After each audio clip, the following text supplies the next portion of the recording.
You're here because you're considering buying a metal detector. My question to you is, why are you even thinking about it? It's called a no-brainer. It is the only hobby where if you use the device, you're pretty much guaranteed that it's going to be profitable. Breaking news, people drop stuff, and a lot of it. You're probably scared about rules and getting kicked out of places too, but we're going to get into that in this video. Deep down, you might even be thinking, I'm going to look terribly dorky with this device in my hand. Yes, you will. Well, you know what? Yes, we do, but we rock that. We rock that. I guarantee it that if you stick with it, stick through the learning curve, stick through the comfort levels, you're going to love it. You're going to get exercise, sunshine. You're going to find treasure. There's no doubt about that. And you're going to help the earth. Coin pollution has been bothering worms for more than 2,000 years. And especially those old ones, the worms don't want them there. You're going to help the worms. Do it for the worms. All right, so this is part one. What device should I choose? Well, you're in the right place because I own more than 20 and I have paid for all 20 of them. In other words, I work for nobody and there's no bias here. Well, there's bias with use, but there's nobody that's paying me for a fixed opinion of their detectors. My thoughts are always evolving and my current opinions are written on my website, metalDetectors.com. And these opinions are backed up by the almost 700 videos that I have on YouTube of me using these metal detectors. And you've probably come across articles like this, The Very Best Metal Detectors by Liza Corsillo. Liza, where are your metal detecting videos? And this is from New York Magazine, which is supposedly a reputable source, but listed at number 1. Oh my God, no. Garrett Ace 250. No! Let me disprove that for you right there. So I want you to do a search on YouTube. Do a search for metal detecting. And I want you to find a video that is past the year 2020, current, that has anybody using the Garrett Ace 250. Oh, there she is. Yeah, it makes a great paperweight nowadays. But you know, this detector was put out in 2004, I believe, early 2000s. It had its day. There has been an evolution since then. We're getting away from the point. The point is, take note of what people use on YouTube. Yes, the bigger channels, they might get sponsorships, but there are literally tens of thousands of metal detecting channels on YouTube. Most will use what they consider to give them the best chance to succeed. That is always going to be the case with me. But what would I suggest for somebody who is just starting out? It's going to be one of 3 devices. 1, Nokta Macro Simplex. 2, Minelab Vanquish. 3, Nokta Macro Legend. Here's why. Okay, so back to this Ace Apex, which I'm just laughing at that they have best overall metal detector. That is laughable. Now, 1, there is the cost of batteries. This, you have to pay for batteries. It might be $225, but you're going to pay a fraction of that, half of that per year in batteries, and it's going to get more expensive. While it's true you could get your own rechargeable batteries, there's better solutions out there. Now, the Simplex, on the other hand, is $279, but you know what? You're going to pay less per year and definitely a lot less over time because you don't have to pay for batteries. This charges. It has an internal battery. If you are only doing dirt, in other words, you're not going on a saltwater beach, go Simplex. Keep it simple. Go Simplex. If you're going saltwater beach, let's listen to the rest. I have a bunch of Simplex videos on my channel. I have a bunch of Vanquish videos on my channel. The thing that's confusing about the Vanquish is that they made 3 models, and each one of these is essentially the same. And we're going to introduce something called simultaneous multi-frequency, which is the big craze in metal detecting right now. I will get to that. But essentially, you could use a Vanquish 340 on the beach. Minelab Vanquish is what you want if you want a first detector that is saltwater beach capable. It starts at $200, and there's other features that you could turn off and turn on with the 540, which is the one that I had. I'd argue for first detector, do not go bells and whistles, keep it simple. But I've used this as well. This is a good detector for $199, and it's beach capable. All right, now bear with me. So the Simplex, the first one that I showed you, you can actually dunk that underwater, okay? The Vanquish, you cannot put underwater. But one is beach capable. The Vanquish is beach capable. The Simplex is not beach capable, at least saltwater capable. It's very capable if you take it to a lake, but not saltwater capable. Now, there's another category that I just added to this spreadsheet. Does it come with wireless headphones? I'm going to suggest from the very beginning when you start metal detecting to use your headphones.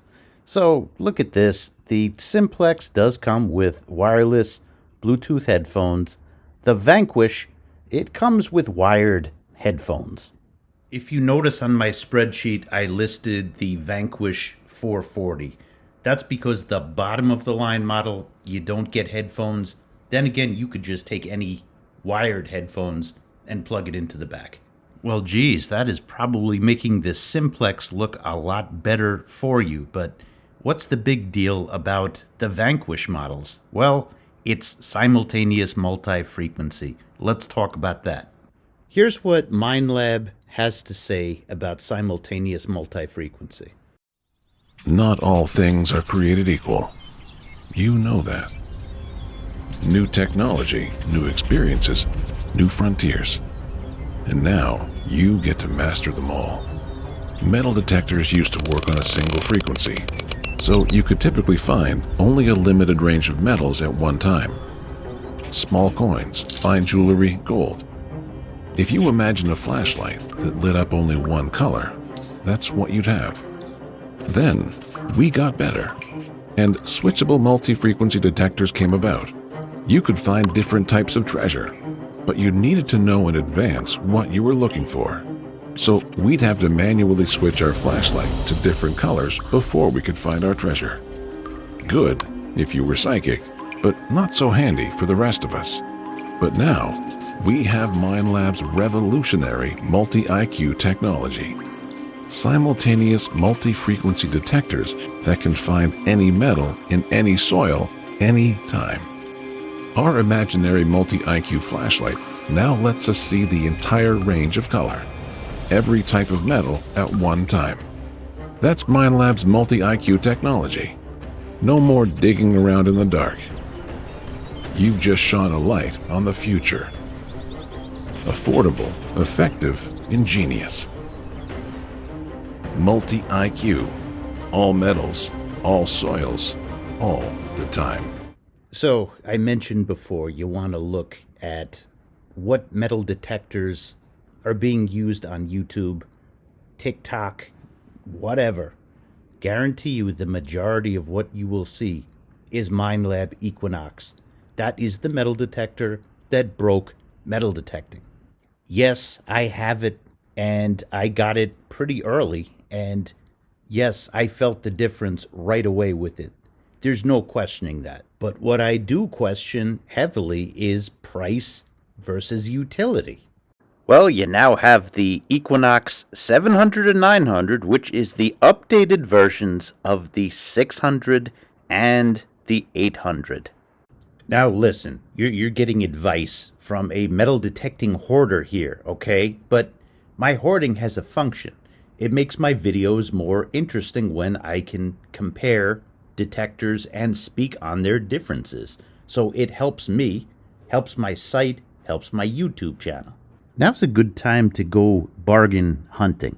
So Minelab came out with a new detector called the Manticore, and people are selling Equinoxes at a discount on places like eBay and Facebook Marketplace.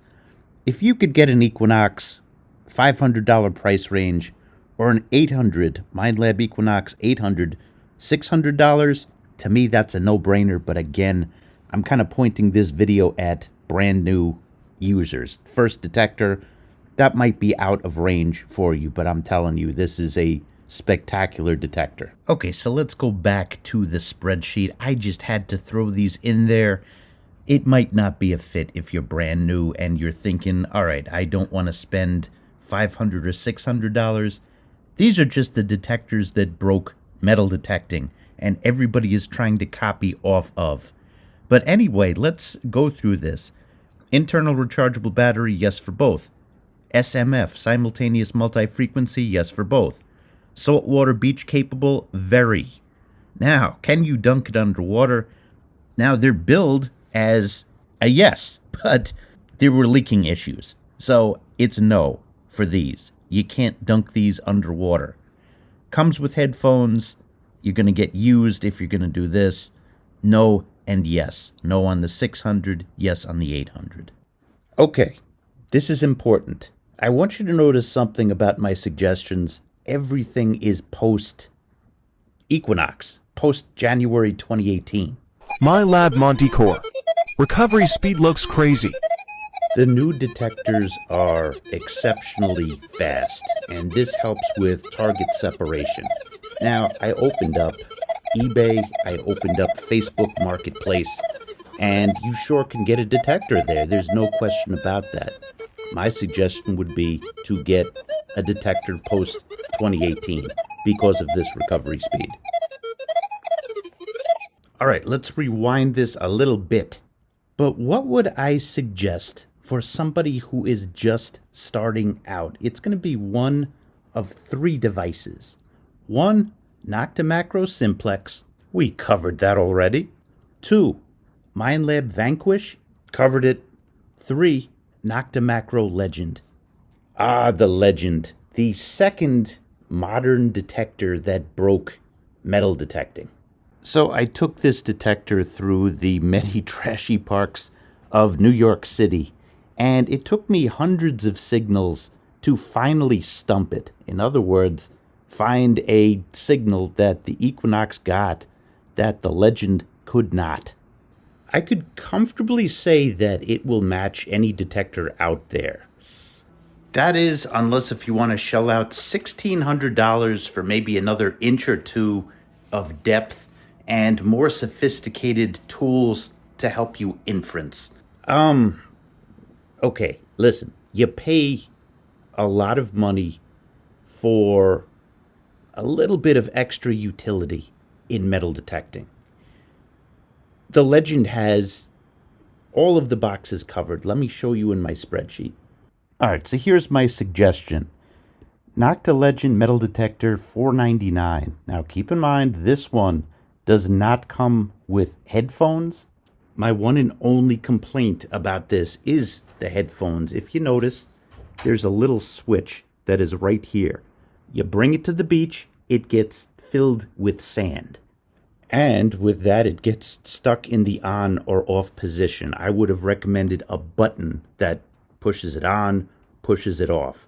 That would have worked a lot better than a switch. My point is, you could pick up your own Bluetooth headphones. This is Bluetooth compatible. So the price on Calico without headphones is $4.99. If you want to get it with the Bluetooth headphones, it's $5.99. All right, so Legend checks all of the boxes. Maybe not this one if you don't want to go up to $5.99, but here's my suggestion. Buy the one without the Bluetooth headphones for $4.99 and attach your own. It covers everything else. Okay, so let's summarize everything in this section. If you want my advice on detectors to get as a first detector, let's say that you're not sure.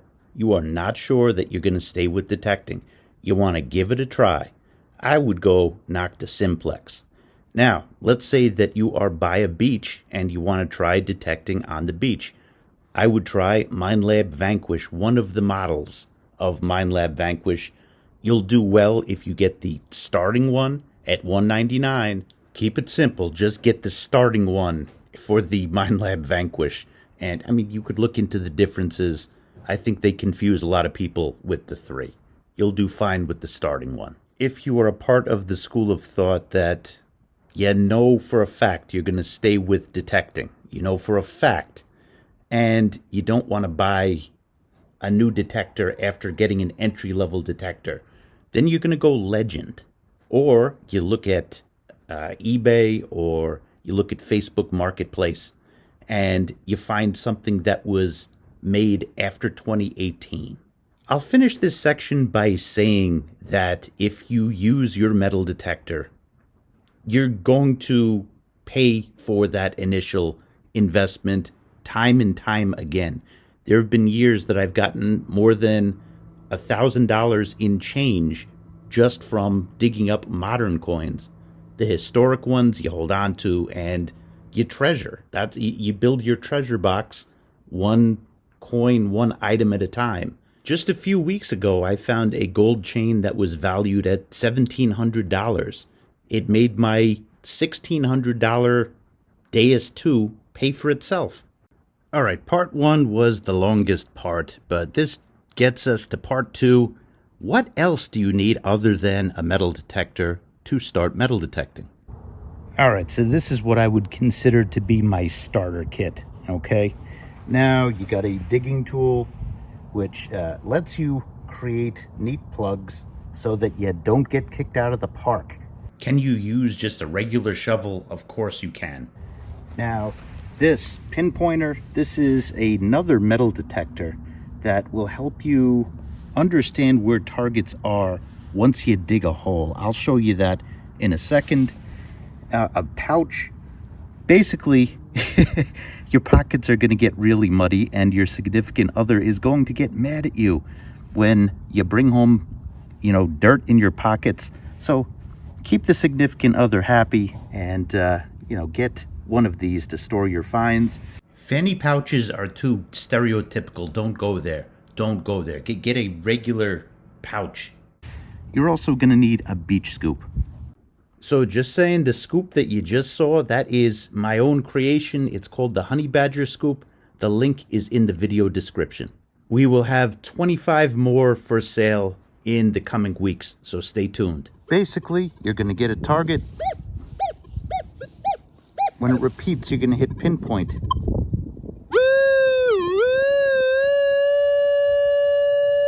You center it, and then you dig. You make a cut in the ground with your shovel and turn on your pinpointer. Now, you don't know where in the hole that it is. This, you have maybe about an inch. This will tell you when you're about an inch away. And you could tell, where it is. I have 20-something metal detectors now. Pinpointers I haven't been able to get into the same detail. Maybe as this channel grows, I can. But the one I've used pretty much my entire detecting career is called the Garrett Carrot. I'll tell you this, it's tough and it will last you. And that's all you could ask in a pinpointer. It's just something that will help you navigate and figure out where things are in a hole so that you don't have to make a mess of the ground above. As for digging tools, get something simple. I like the one with something like this can get through roots, and this is thicker than an average shovel. Actually, let me show you the difference. All right, welcome to my messy trunk. Look at the thickness in here. So basically, the difference between regular shovel and a metal detecting digging tool is the thickness, and you're going to have to puncture some roots. No doubt about it. So you want something that you can step down on, very easily and go through the roots.